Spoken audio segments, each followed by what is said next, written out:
नमस्कार दोस्तों, 618 एडी मतलब आज से 1406 साल पहले चाइना में टैंग डायनेस्टी का शासन था। उस टाइम इंडिया कई सारे किंगडम्स और रीजन्स में बटा हुआ था, जैसे वर्धना डायनेस्टी, चालुक्य डायनेस्टी, गुप्त डायनेस्टी और भी कई सारे। सिल्क रूट के थ्रू व्यापार काफी बढ़ गया था। ये रूट चाइना से शुरू होकर सेंट्रल एशिया से होता हुआ मेडिटेरियन सी तक जाता था। व्यापार करने के लिए व्यापारी दो तरीकों का इस्तेमाल करते थे। पहला तरीका जिसमें वो अपना सामान देते थे और उसके बदले में दूसरा सामान लेते थे, जैसे सिल्क के बदले स्पाइसेस या फिर और कुछ। इसे बार्टर सिस्टम बोला जाता है। दूसरे तरीके में सामान खरीदने और बेचने के लिए वो कॉइन्स का यूज करते थे। सिल्क रोड के साथ पड़ने वाले कई सारे शहरों में ट्रेडिंग हब बन गए थे, जहां पर व्यापारी अपने देश के कॉइन से उस देश के कॉइन्स एक्सचेंज करते थे जिस देश के साथ उनको व्यापार करना रहता था। मनी एक्सचेंजर एक्सचेंज रेट को कॉइन की वैल्यू, उसके वेट और सप्लाई डिमांड के आधार पर सेट करते थे। यहाँ पर एक समस्या ये थी कि व्यापार करने के लिए काफ़ी ज़्यादा कॉइन्स को साथ में कैरी करना पड़ता था, जिसका ट्रांसपोर्टेशन कॉस्ट भी ज़्यादा आता था। ये काफ़ी इनकन्वीनियंट भी होता जा रहा था। इसके साथ ही चोरी होने का डर भी हमेशा बना रहता था। इस समस्या को दूर करने के लिए टैंग डायनेस्टी के टाइम पर चाइना के व्यापारियों ने ट्रेड करने के लिए एक नया मैकेनिज्म इनोवेट कर लिया था। जो वहाँ के रिप्यूटेड और ट्रस्टवर्दी मर्चेंट्स थे और मर्चेंट्स गिल्ड थे, उन्होंने कॉइन्स के बदले एक सर्टिफिकेट इशू करना शुरू कर दिया था। इस सर्टिफिकेट को दूसरे रीजन्स में रिडीम भी कराया जा सकता था। इसे वो फ्लाइंग मनी बोलते थे। अपनी इस सर्विस को प्रोवाइड करने के लिए मर्चेंट्स कुछ फीस भी चार्ज किया करते थे। अगर आसान भाषा में समझे तो व्यापारी जब व्यापार करने जाते तो कॉइन्स को डिपॉजिट करके बदले में एक सर्टिफिकेट ले लेते थे, और जहां व्यापार करने जाते थे वहां पर सर्टिफिकेट को देकर सेम अमाउंट के कॉइन्स ले लेते थे। सर्टिफिकेट इशू करने वाले मर्चेंट्स काफ़ी रिप्यूटेड तो थे ही, इसके साथ साथ इनका नेटवर्क भी काफ़ी वैस्ट था, जिसकी वजह से सर्टिफिकेट्स को भी रिडीम करने में आसानी होती थी और व्यापारियों को कॉइन्स भी कैरी नहीं करने पड़ते थे, जिससे ट्रांसपोर्टेशन में आने वाली समस्याओं को भी निपटाया जा सकता था। धीरे धीरे वहाँ की गवर्नमेंट की नज़र इस सिस्टम पर पड़ती है। वो समझ जाती है कि टैक्स कलेक्शन को एफिशिएंट बनाने और ब्रोकरेज कमाने का तो ये एक अच्छा सिस्टम है। अब मर्चेंट्स के साथ साथ गवर्नमेंट भी कॉइन्स के बदले सर्टिफिकेट इशू करना शुरू कर देती है। इसके लिए वो जगह जगह पर ऑफिसेस खोल देती है। जाली सर्टिफिकेट से बचने के लिए ऑफिशियल स्टैंप लगाई जाती थी, स्पेशल टाइप का पेपर यूज किया जाता था और ऑफिशियल साइन किए जाते थे। अब क्योंकि गवर्नमेंट ज़्यादा ट्रस्टवर्दी थी और इसके ऑफिसेज भी हर जगह पर खुल गए थे, जिससे सर्टिफिकेट्स को रिडीम कराने में भी कोई दिक्कत नहीं आती थी, तो लोग भी मर्चेंट्स को छोड़कर गवर्नमेंट ऑफिसेज की तरफ डाइवर्ट होने लगे थे। धीरे धीरे गवर्नमेंट इस सिस्टम को टेक ओवर कर लेती है और मर्चेंट्स का रोल काफ़ी कम हो जाता है। और 960 एडी तक मतलब आज से करीब 1064 ईयर पहले चाइना में सोंग डायनेस्टी का शासन हो जाता है। लेट 10th सेंचुरी तक सोंग एम्पायर का सिचुआन प्रोविंस इकोनॉमिक हब बनके उभरा था, जिसकी वजह से मर्चेंट्स को काफ़ी फ्रिक्वेंट और बड़े ट्रांजैक्शन करने पड़ते थे। इसके लिए फ्लाइंग मनी को बार बार इशू करवाना और रिडीम करवाना काफ़ी इनकन्वीनियंट और टाइम टेकिंग होता जा रहा था। इस समस्या को दूर करने के लिए फिर से एक बार रिप्यूटेड मर्चेंट्स और गिल्ड सामने आते हैं और फ्लाइंग मनी की जगह पर एक पेपर करेंसी इशू करना शुरू कर देते हैं, जिसे वो जियोजी बोलते थे। जियोजी को मेटल कॉइन से बैक किया जाता था ताकि लोगों का इस पर ट्रस्ट बना रहे, और मर्चेंट्स के द्वारा उतने ही वैल्यू के जियोजी इशू किए जाते थे जितनी कि उनके पास मेटल कॉइन्स थे।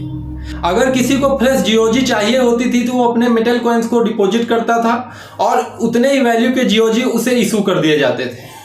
लोग जब भी चाहे जियोजी को डिपॉजिट करके मेटल कॉइन्स ले सकते थे। इसका यूज लोग मेटल कॉइन्स की तरह सामान खरीदने के लिए कर सकते थे। इनिशियली जियोजी का यूज सिचुआन प्रोविंस तक ही सीमित था और इस प्रकार विश्व की पहली पेपर करेंसी अस्तित्व में आती है। अब कुछ लोगों के मन में एक डाउट आ रहा होगा कि इसकी क्या गारंटी थी कि जितने मेटल कॉइन्स मर्चेंट्स के पास होते थे वो उतनी अमाउंट के जियोजी इशू करते थे। देखो, ये पूरा सिस्टम ट्रस्ट और रिपुटेशन पर डिपेंड था। हालांकि लोगों के बीच में ट्रस्ट को बनाए रखने के लिए मर्चेंट्स ग्रुप पब्लिकली अपने पास रिजर्व मेटल कॉइन्स को शो करते थे और इसके साथ साथ इसके आंकड़े भी लोगों के बीच में रखते थे। जो मर्चेंट्स ग्रुप बनाकर जीओजी इशू करते थे उन पर लोगों का ट्रस्ट ज़्यादा रहता था। इसको समझने के लिए आप आज की डिजिटल करेंसी का एग्जांपल ले सकते हैं। जैसे मार्केट में कई तरह की डिजिटल करेंसी अवेलेबल है, जैसे बिटकॉइन, इथेरियम, टीथर और भी कई सारी हैं, लेकिन लोगों का विश्वास बिटकॉइन पर ज़्यादा है क्योंकि यह सबसे ओल्डेस्ट डिजिटल करेंसी है और इतने ज़्यादा सालों से सर्वाइव भी कर रही है। पहली बार बिटकॉइन को 2009 में लॉन्च किया गया था। बढ़ते हुए इकोनॉमिक ग्रोथ की वजह से कॉपर की डिमांड मार्केट में काफ़ी ज़्यादा बढ़ गई थी, जिसकी वजह से कॉपर की शॉर्टेज हो गई थी और कॉइन्स बनाने के लिए कॉपर का ही ज़्यादा यूज किया जाता था। दूसरी तरफ इकोनॉमिक ग्रोथ की वजह से नए कॉइन्स की भी डिमांड ज़रूरत से ज़्यादा बढ़ गई थी। इस समस्या को दूर करने के लिए गवर्नमेंट ने सोचा कि क्यों ना मेटल कॉइन्स की जगह पर वो भी पेपर करेंसी इशू करना शुरू कर दें। क्योंकि गवर्नमेंट मर्चेंट्स को ऐसा करते हुए देख भी चुकी थी, तो उसके पास एक बना बनाया प्लान पहले से ही मौजूद था और गवर्नमेंट को यह भी लगता था कि इससे अच्छा खासा रिवेन्यू भी जनरेट किया जा सकता है, क्योंकि इसको इशू और रिडीम करते वक्त गवर्नमेंट फीस भी चार्ज करने वाली थी। फिर क्या था, गवर्नमेंट ने अपने खुद के जीओजी इशू करना शुरू कर दिए। इसके लिए गवर्नमेंट ने जगह जगह पर अपने ऑफिसेस खोल दिए थे, जिन्हें जीओजी जू कहा जाता था। गवर्नमेंट के द्वारा इशू किए जाने वाले जीओजी की वैलिडिटी 3 साल तक थी। इसके बाद तो इन्हें रिप्लेस करना पड़ता था या फिर इन्हें रिडीम करना पड़ता था। इसके पीछे का एक लॉजिक ये भी था कि हर बार इशू और रिडीम करने के लिए गवर्नमेंट कुछ फीस भी चार्ज करती थी, जिससे गवर्नमेंट एक्स्ट्रा रेवेन्यू जनरेट कर पाती थी। गवर्नमेंट अपनी जीओजी को भी मेटल कॉइन से बैक करती थी और इसकी सप्लाई को भी कंट्रोल में रखती थी।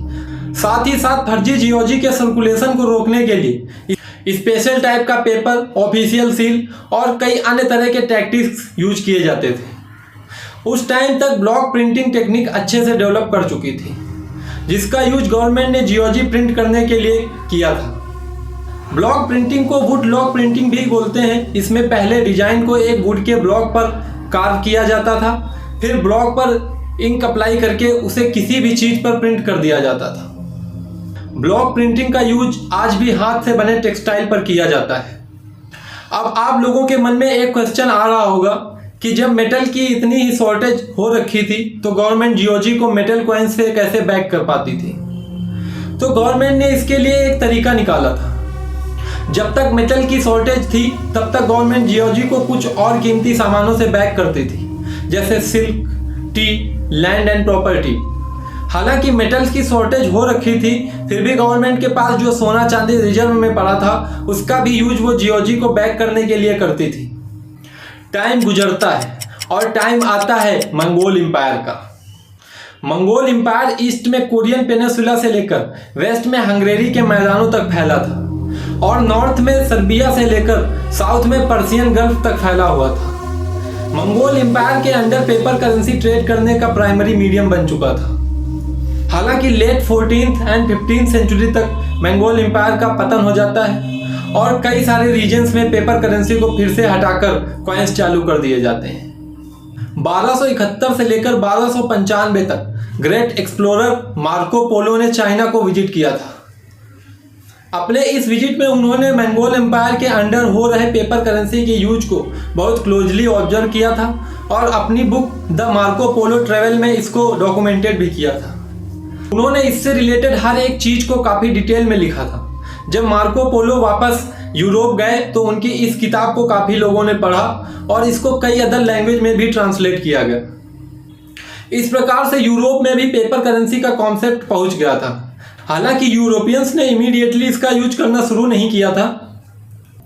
ईयर 1656 में जोहन पाम्स्ट्रच ने स्वीडिश गवर्नमेंट को कन्विंस करके एक प्राइवेट बैंक खोल दी थी, जिसका नाम था स्टॉकहोम्स बैंको। इस बैंक ने 1661 में पेपर करेंसी इशू करना शुरू कर दिया था, जिसको वो मेटल कॉइन से बैक करती थी। लोग जब चाहें पेपर नोट्स को मेटल कॉइन से रिडीम करवा सकते थे और स्वीडन पेपर करेंसी को यूज करने वाला यूरोप का पहला कंट्री बन जाता है।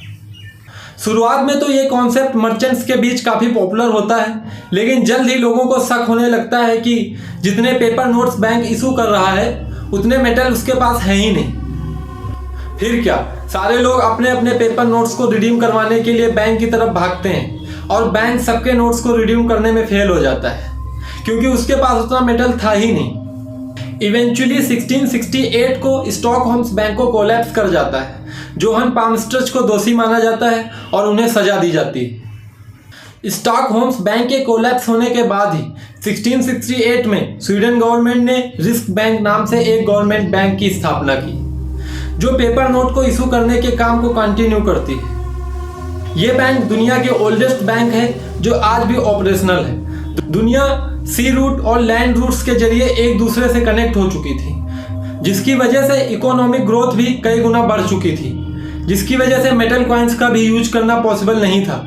इसी वजह से ट्रेड को इफिशिएंटली एग्जीक्यूट करने के लिए कई अन्य यूरोपियाई देशों ने स्वीडन को फॉलो करना शुरू कर दिया था, जैसे इंग्लैंड, फ्रांस, नीदरलैंड और जर्मनी ने एक एक करके अपने पेपर नोट्स इशू करने शुरू कर दिए थे, जिनको ये गोल्ड, सिल्वर या फिर कॉपर से बैक किया करते थे। 19th सेंचुरी तक आते आते लगभग सारे मेजर इकोनॉमिक कंट्रीज ने, जैसे France, UK, Germany, USA, Japan और कई अन्य देश, कॉपर और अन्य मेटल्स को छोड़कर गोल्ड स्टैंडर्ड को अपनाने लगे थे। मतलब अब ये अपनी करेंसी को गोल्ड से बैक करने लगे थे। गोल्ड से करेंसी को बैक करने के कई सारे रीजंस थे, जैसे लोगों में एक ट्रस्ट बिल्डअप होता था कि उनको पेपर नोट के बदले कुछ फिक्स अमाउंट का गोल्ड मिलेगा। इससे फ्लक्चुएटिंग एक्सचेंज रेट में भी स्टेबिलिटी आती थी और एक्सचेंज रेट को सेट करना भी आसान होता था। एक्सचेंज रेट वो रेट होता है जिस पर एक देश की करेंसी को दूसरे देश की करेंसी में कन्वर्ट किया जाता है।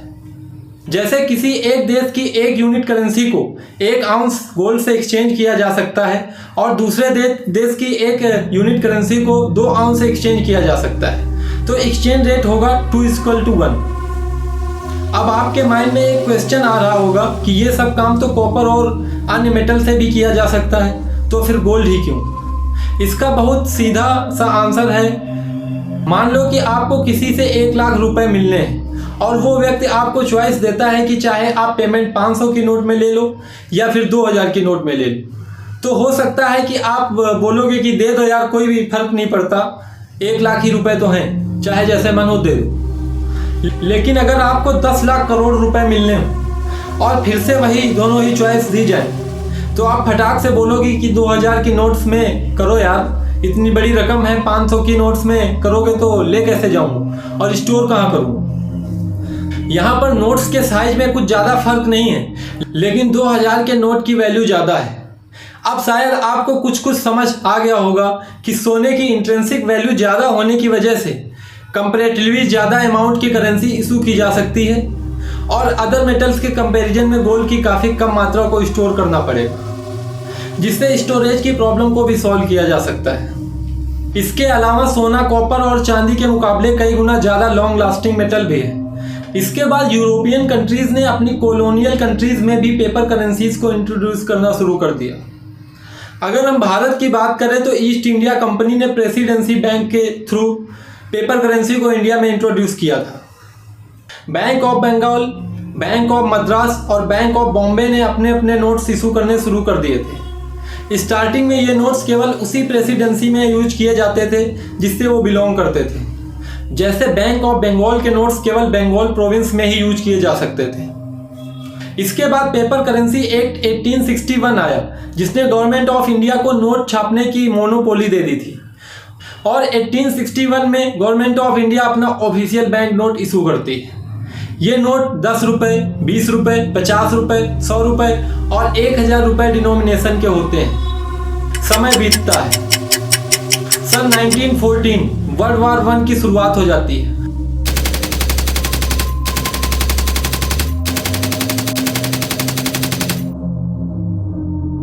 और इसमें इन्वॉल्व देशों के ऊपर वार को फाइनेंस करने का एक एडिशनल बर्डन आ गया था।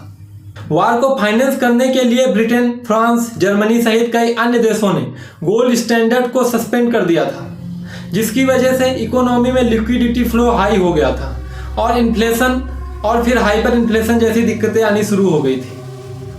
1918 में वर्ल्ड वार 1 खत्म हो जाता है और इन्फ्लेशन को काबू करने के लिए देश फिर से गोल्ड स्टैंडर्ड को फॉलो करना शुरू कर देते हैं। हालत में सुधार हुआ ही नहीं था कि 1939 में वर्ल्ड वार 2 की शुरुआत हो जाती है। फिर से वार को फाइनेंस करने के लिए कंट्रीज गोल्ड स्टैंडर्ड को छोड़कर अंधाधुंध नोट छापना शुरू कर देते हैं, जिसकी वजह से उनकी करेंसीज का डिवैल्यूएशन शुरू हो जाता है और करेंसी काफ़ी ज़्यादा अनस्टेबल हो जाती है। अब क्योंकि लगभग सारे देश गोल्ड स्टैंडर्ड ऑफ करेंसी को छोड़ चुके थे और बिना किसी बैकिंग के वो नोट सिर्फ एक कागज़ के टुकड़े थे, अब ज़रूरत थी कि किसी ऐसी करेंसी की जिसे रियल करेंसी माना जा सके और उसको मीडियम बनाकर ट्रेड किया जा सके।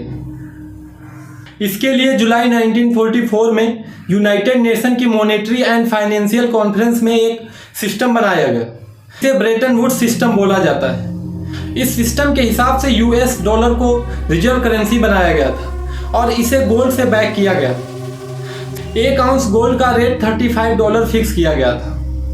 इस सिस्टम के हिसाब से कोई भी कंट्री जब चाहे डॉलर को देकर गोल्ड ले सकती। इतना सुनकर आप लोगों के मन में 1-2 डाउट आ गए होंगे।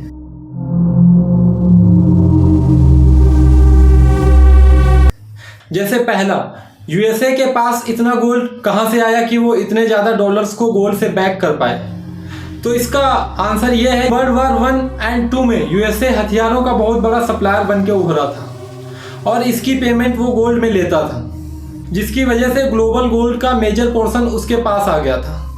इसके साथ ही एक पॉलिसी लाकर उसने अपने नागरिकों के गोल्ड को भी यूएस ट्रेजरी में शामिल कर लिया था। अब आप लोगों के मन में एक दूसरा डाउट ये आ रहा होगा कि ऐसे तो कोई भी देश पेपर की नोट छाप के डॉलर खरीद लेगा और फिर डॉलर को गोल्ड में कन्वर्ट करवा लेगा। ऐसे तो केवल पेपर और इंक के खर्चे पे गोल्ड कन्वर्ट किया जा सकता था, है ना अच्छा आइडिया। लेकिन अमेरिका ऐसे ही अमेरिका नहीं है, उसने सारे देशों की करेंसी को डॉलर से बांध दिया और डॉलर को गोल्ड से बांध दिया। थोड़ा कंफ्यूजिंग है ना, और इसे आसान भाषा में समझते हैं। ये ठीक उसी प्रकार से था जैसे भैंस को खूंटे से बांध दिया जाता है और भैंस केवल उतनी ही दूर जा सकती है जितनी की रस्सी की लंबाई होगी। इस सिस्टम के हिसाब से अगर किसी भी कंट्री को अपनी करेंसी से यूएस डॉलर परचेज करना था तो उसे अपनी करेंसी की वैल्यू को एक तय की गई लिमिट के अंदर ही रखना होता था। मतलब उस देश की करेंसी को यूएस डॉलर से बांध दिया गया था ताकि वो एक सेट लिमिट के अंदर ही रहे। और अगर कोई कंट्री ज़्यादा करेंसी प्रिंट करके यूएस डॉलर खरीदने की कोशिश करता तो उसको फॉरेक्स मार्केट में अपनी करेंसी की सप्लाई को बढ़ाना पड़ता, जिसकी वजह से उसकी करेंसी की वैल्यू एक सेट की गई लिमिट से कम हो जाती और फिर वो यूएस डॉलर को नहीं खरीद सकता था। इसी वजह से कोई भी कंट्री एक्स्ट्रा डॉलर को प्रिंट करके यूएस डॉलर को परचेज नहीं कर सकता था। शुरुआत में तो ये सिस्टम ठीक ठाक चला, लेकिन बढ़ती हुई इकोनॉमिक ग्रोथ की वजह से डॉलर की डिमांड भी बढ़ने लगी थी। 1961 आते आते अमेरिका ने अपनी इन्वॉल्वमेंट वियतनाम वार में बढ़ानी शुरू कर दी थी, जो 1965 में फुल स्केल वार में तब्दील हो चुका था।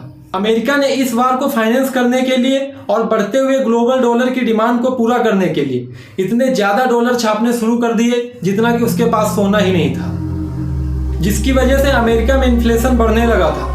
साथ ही साथ दुनिया भर के देशों को शक होने लगा कि अमेरिका अपने गोल्ड रिजर्व से ज़्यादा डॉलर छाप रहा है। उन्हें डर लगने लगा कि कहीं ऐसा ना हो कि अमेरिका डॉलर से गोल्ड को कन्वर्ट ही ना कर पाए और डिफ़ॉल्ट कर जाए। इसी डर की वजह से विश्व भर के सारे सेंट्रल बैंकों ने अपने अपने डॉलर रिजर्व्स को गोल्ड में रिडीम करवाना शुरू कर दिया था, जिसकी वजह से अमेरिका के गोल्ड रिजर्व में एक्स्ट्रा स्ट्रेन पड़ने लगा था। अमेरिका को लगा कि उसके पास इतना गोल्ड है ही नहीं कि वो सारे डॉलर को गोल्ड में कन्वर्ट कर पाए।